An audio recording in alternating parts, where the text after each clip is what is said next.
இயேசு கிறிஸ்துவில் பிரியமுள்ள அன்பு இறை மக்களே, ஆண்டவர் சமூகத்தில் வருகிற ஒவ்வொருவருக்கும் ஆண்டவர் நிறைவான பரிசை கொடுக்கிறார். அவர்கள் வருவது போல் அல்ல, போகும்போது நிறைவான ஆசீர்வாதங்களை கொடுத்து அனுப்புகிறார். ஆண்டுடைய சமூகத்தில் வருகிறவர்கள் ஒரு நாளும் வெறுங்கையோடு போவதில்லை. பாடி ஆண்டவரை ஆராதிப்போம். அல்லேலூயா.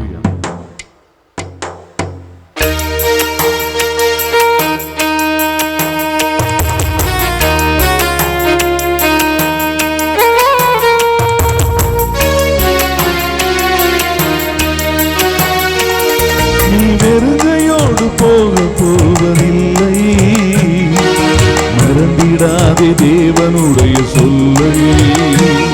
நீ வெறுங்கையோடு போவதில்லை, மறந்திடாதே தேவனுடைய சொல்லை. கண்ணீரும் கவலையும் இல்லை, கண்ணீரும் கவலையும் இல்லை, உன் வாழ்வில் இல்லை நீ கொல்லை, உன் வாழ்வில் இல்லை நீ கொல்லை. நீ வெறுங்கையோடு போவதில்லை, மறந்திடாதே தேவனுடைய சொல்லை.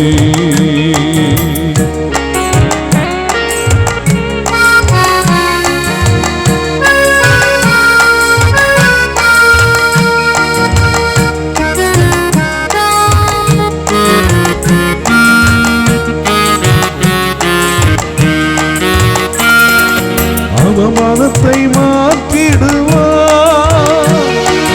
ஆண்டவர் உன்னை உயர்த்திடுவார். அவமானத்தை மாற்றிடுவார், ஆண்டவர் உன்னை உயர்த்திடுவார். கூடி குனிந்த உன் வாழ்வை, கூடி குனிந்த உன் வாழ்வை தலை நிமிர செய்திடுவார், தலை நிமிர செய்திடுவார். கண்ணீரும் கவலையும் இல்லை, கண்ணீரும் கவலையும் இல்லை, உன் வாழ்வில் இல்லை நீ கொல்லை, உன் வாழ்வில் இல்லை நீ கொல்லை. நீ வெறுங்கையோடு போவதில்லை, மறந்திடாதே தேவனுடைய சொல்லை.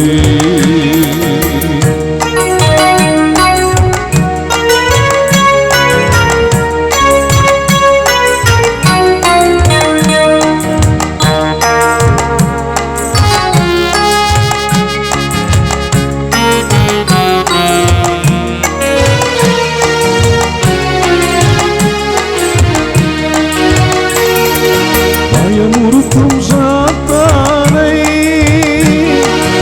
ஓட ஓட விரட்டிடுவார், பயமுறுத்தும் சாத்தானை ஓட ஓட விரட்டிடுவார். உன் எதிரிகளை விரட்டிடுவார், அவனை 7 வழியாய் துரத்திடுவார். உன் எதிரிகளை விரட்டிடுவார், அவனை 7 வழியாய் துரத்திடுவார். கண்ணீரும் கவலையும் இல்லை, கண்ணீரும் கவலையும் இல்லை, உன் வாழ்வில் இல்லை நீ கொல்லை, உன் வாழ்வில் இல்லை நீ கொல்லை. நீ வெறுங்கையோடு போவதில்லை, மறந்திடாதே தேவனுடைய சொல்லை. அல்லேலூயா அல்லேலூயா ஹோசன்னா, அல்லேலூயா அல்லேலூயா ஹோசன்னா, அல்லேலூயா அல்லேலூயா அல்லேலூயா, அல்லேலூயா அல்லேலூயா அல்லேலூயா, அல்லேலூயா அல்லேலூயா. இயேசுவில் பிரியமான சகோதர சகோதரிகளே, லூக்கா நற்செய்தி 1ஆம் அதிகாரம் 26 முதல் 38 வரை உள்ள இறை வார்த்தைகளை இன்று நாம் ஆழமாய் சிந்திக்க அழைக்கப்பட்டிருக்கின்றோம். இன்றைய நாளில் நாம் இன்னும் அதிகமாக சிந்திக்க வேண்டிய ஒன்று என்னவென்றால், ஆண்டவருடைய பிறப்பு அறிவிப்பினுடைய பெருவிழாவை இன்று நாம் கொண்டாடுகிறோம். இயேசு அன்னை கன்னிமரியாவினுடைய திருவயிற்றில மகனாக உதிப்பார். அவருடைய உதரமானது அவரை தாங்கும். உலகெல்லாம் ஆளும் அரசராக, அரசருக்கெல்லாம் அரசராக ஆண்டவர் இயேசுவை பெத்லகேம் என்னும் ஆட்டு தொழுவத்துல அன்னை மரியா பெற்றெடுப்பார் என்ற அந்த பிறப்பு அறிவிப்பு செய்தி என்று நமக்கு அன்னை மரியாவினுடைய ஆசீர்வாத நாளாக கொடுக்கப்படுகின்றது. பிரியமானவர்கள், நாம் இன்றைய நாளில் அன்னை மரியாவை போல ஆண்டவர் இயேசுவினுடைய பிறப்பு செய்தியை தனது உள்ளத்திலும் இல்லத்திலும் தாங்கினார் என்று பார்க்கிறோமே, அதுபோல நாம் தாங்க அழைக்கப்படுகிறோம். அன்னை மரியாவை நம்முடைய கத்தோலிக்க திருச்சபை சொல்லுகிறது நற்கருணை பேழை, முதல் நற்கருணை பேழை.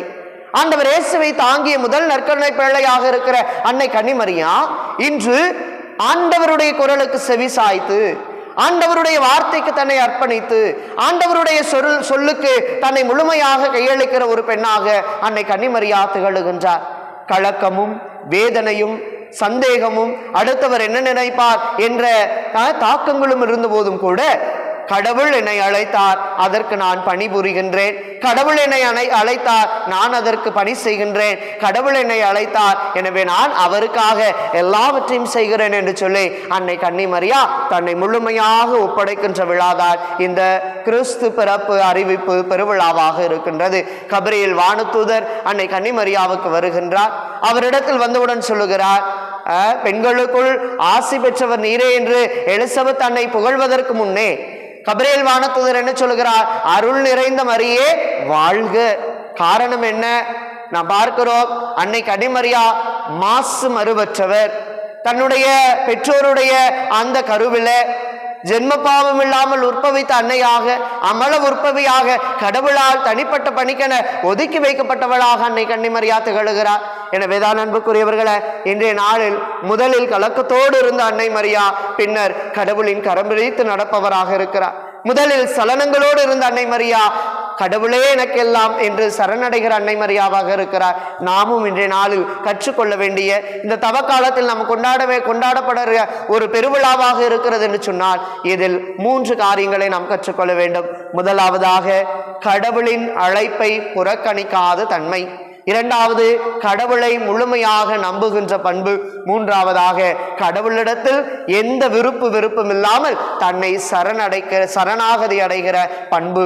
இவை 3ஐயும் அன்னை தன் வாழ்வில் கடைபிடித்தால், எனவே இன்றளவும் பேறு பெற்றவளாக, பெண்களுள் பேறு பெற்றவளாக மட்டுமல்ல, அகில உலக கத்தோலிக்க துறவை போற்றுகிற ஒருவராக என்றும் இருக்கிறார். சிந்திப்போம். இன்றைய நாளில் அன்னையின் பரிந்துரை நமக்கு கிடைக்கட்டும். பிரியமானவர்களே, இயேசு தன்னுடைய வாழ்வில் பார்க்கிற அத்தனை மக்களையும், சந்திக்கிற அத்தனை மக்களையும் வாழுங்கள், எப்பொழுதும் மகிழ்வோடு இருங்கள், அமைதியோடு இருங்கள் என்று சொல்லி வாழ்த்தினார். அதுபோல உங்கள் இல்லமும் உள்ளமும் இறை அமைதியால் என்றும் நிரப்பப்படட்டும். ஆமேன்.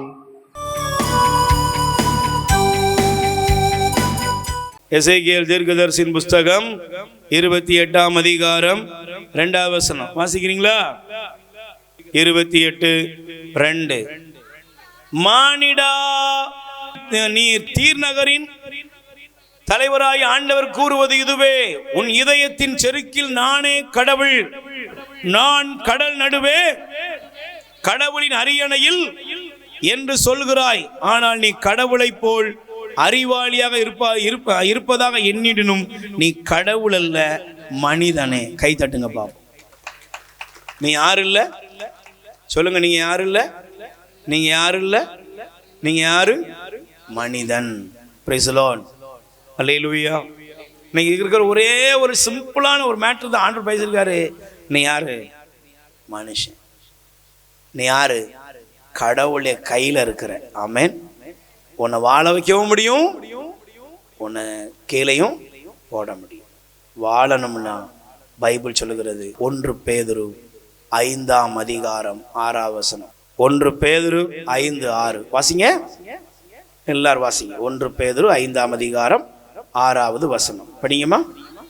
ஆகையால் கடவுளுடைய வல்லமை மிக்க கரத்தின் கீழ் உங்களை தாழ்த்துங்கள், அப்போது அவர் ஏற்ற காலத்தில் உங்களை உயர்த்துவார். எங்க தாழ்த்து? கடவுளுடைய கரத்துல உன்ன தாழ்த்து, அப்பொழுது கடவுள் ஏற்ற காலத்தில் உங்களை உயர்த்துவார். முழங்கால் படிடுவோம், கண்களை மூடுவோம். நல்ல ஒரு முடிவுக்கு வரணும். அகங்காரம், ஆணவம் இதெல்லாம் வச்சுட்டு நம்ம கடவுளுடைய அருளை பெற்றுக்கொள்ளவே முடியாது. ஆணவம், அகங்காரம் கடவுளுடைய அருளை, கடவுளுடைய ஆசீர்வாதத்தை நம்மையும் நம் குடும்பத்தை விட்டு அகற்றிவிடும். இன்னைக்கு நமக்கு தேவை என்னது? ஆண்டவரே, என்னுடைய இருதயத்தில் இருக்கிற இருமாப்பை அகற்றும். ஆமேன். வீட்டில் ஒரு வேளை கணவர்கிட்ட கோபம் அப்படி பேசும்போது அறியாமலே வருது, பிள்ளைகிட்ட பேசும்போது வருது, உறவுகிட்ட பேசும்போது தலைக்கு மிஞ்சி வருது. இன்னைக்கு அதை காலு கீழே கொண்டு மிதி மிதி, ஆணவத்தை மிதி. Price the Lord. நீ ஏறோத மாதிரி கடவுளுடைய வார்த்தை இல்லை, உசியாவ மாதிரி இருந்துடாத, எசேக்கியா மாதிரி இருந்துடாத.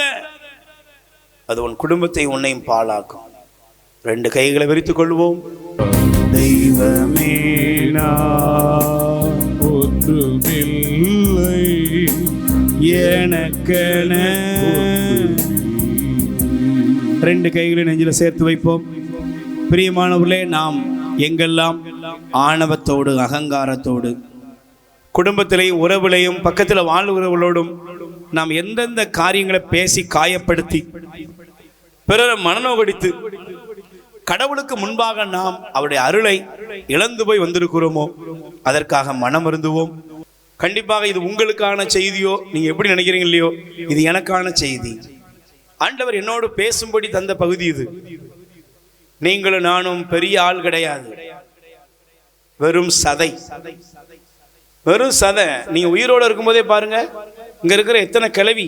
ஒரு காலத்துல நீ கொம்மரியா இருக்கும்போது எப்படி இருந்த, இப்போ ஆடி அடங்கி போய் பாரு, அப்படியே உட்காந்துருக்கு. என்னப்பா பண்ணே, அப்புறம் எப்படி இருக்கீங்க, போகாம இருக்கேன்ப்பா அப்படின்னு உட்காந்துருக்கு பாரு.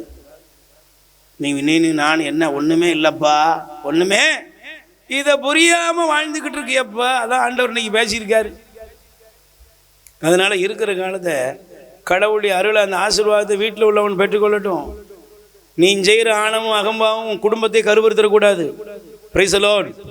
அதனால் இறைவனிடத்தில் ஒப்புக் கொடுப்போம். ரெண்டு கைகளை உயர்த்தி சொல்லுங்க. ஆண்டவராய் இயேசுவே, ஆண்டவராய் இயேசுவே, எங்கள் மீது இரக்கமாயிரும், எங்கள் மீது இரக்கமாயிரும். என் தேவனாய் ஆண்டவரே, என் தேவனாய் ஆண்டவரே, எனக்குள் இருக்கிற ஆணவம், எனக்குள் இருக்கிற அகங்காரம், அகங்காரம் அனைத்திலிருந்தும் அனைத்திலும் என்னை விடுவித்தருளும். என்னை விடுவித்தருளும். தேவ மாதாவே, தேவ மாதாவே, உமது பரிந்துரையின் வல்லமையால் பரிந்துரையின் வல்லம் என் இருதயத்திலே, என் இருதயத்தில் தாழ்ச்சி நிறைந்த தாழ்ச்சி மனநிலையை நான் பெற்றுக்கொள்ளவும், நான் பெற்றுக்கொள்ளவும் இயேசு ஆண்டவருக்கு என்னை என் குடும்பத்தையும் அர்ப்பணித்து ஜெபிக்கிறேன்.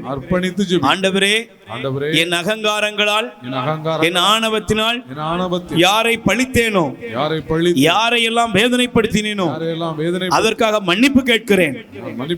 என் இயேசுவே, என்னுடைய வாழ்க்கையிலே உமக்கு முன்பாக என்னை தாழ்த்தாமல் நான் வாழ்ந்ததன் விளைவாக நஷ்டங்களையும் கஷ்டங்களையும் ஆரோக்கியம் இல்லாத சூழ்நிலைகளையும் சந்தித்து வேதனையோடு வாடுகிறேன். என் மீது இரக்கம் வையும், என்னை குணப்படுத்தும், ஆசீர்வதியும், எங்கள் மீது இரக்கமாயிரும். இயேசுவின் நாமத்தில் அன்னை மரியாவின் பரிந்துரையில் ஜெபிக்கிறோம் நல்ல பிதாவே. ஆமென்.